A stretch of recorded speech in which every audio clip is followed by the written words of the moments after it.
पहले हम जानते हैं कि मैनेजमेंट होता क्या है। Management can be defined as a process of getting the work और the task done that it is required for achieving the goals of an organisation is an efficient and effective manners.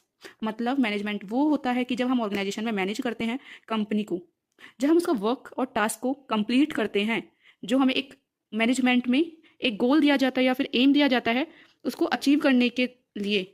और वो जो task होता है वो हमारा effectively होना चाहिए और इफिशियंसी भी, मतलब टाइम पे भी होना चाहिए, और जो हमारी लागत, जो हमारी कॉस्ट है वो भी कम आनी चाहिए, और जो कोऑर्डिनेशन होना चाहिए वो भी प्रॉपर होना चाहिए, और जो हमें वर्क दिया गया है वो प्रॉपर टाइम पे और कॉस्ट पे, कम कॉस्ट पे हमें रिजल्ट देना होता है और अपने गोल्स को अचीव करना होता है एक पर्टिकुलर टाइम पर।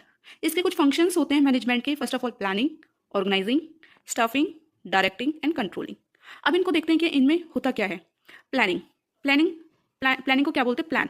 फर्स्ट ऑफ ऑल हम प्री प्लानिंग करते हैं। कुछ भी हमें अपना कोई बिजनेस स्टार्ट करना है या फिर हमें कोई भी इंटरप्रेन्योर बनना है तो उसके लिए हमें क्या करना पड़ता है? पहले प्लानिंग करनी पड़ती है कि हमारा जो बिजनेस है वो किस टाइप का होगा, वो सेटअप कहाँ होगा, उसका नाम क्या होगा, ये सारी फॉर्मेलिटीज़ करनी पड़ती है। तो उसका माइंड मैपिंग करनी पड़ती है। तो वो सारा हमारा प्लानिंग में आता है। सेकंड वन आता है ऑर्गेनाइजिंग, कि उस प्लान को तुम एग्जीक्यूट कैसे करोगे, उसका स्ट्रक्चर कैसे बनाओगे, उसमें कितने डिपार्टमेंट्स बनाओगे, किस प्रोडक्ट पे काम करोगे, वो सारा ऑर्गेनाइज करना।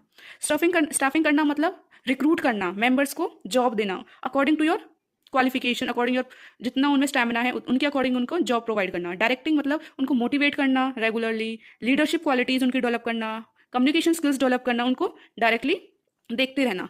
और कंट्रोलिंग क्या होता है लास्ट में, कि जब हम ये चारों स्टेप कर लेते हैं उसके बाद हम कंट्रोलिंग करते हैं, कि हम देखते हैं जो हमने प्लानिंग की है और लास्ट में जो हमें रिजल्ट मिल रहा है क्या वो प्रॉपर है। अगर वो प्रॉपर नहीं है तो ये साइकिल फिर से मूव करेगी, स्टार्ट, फिर से हमें प्लानिंग करनी पड़ेगी, फिर से हमें ऑर्गेनाइजिंग करनी पड़ेगी, फिर से हमें स्टाफिंग करनी पड़ेगी, फिर से हम डायरेक्टिंग और फिर कंट्रोलिंग।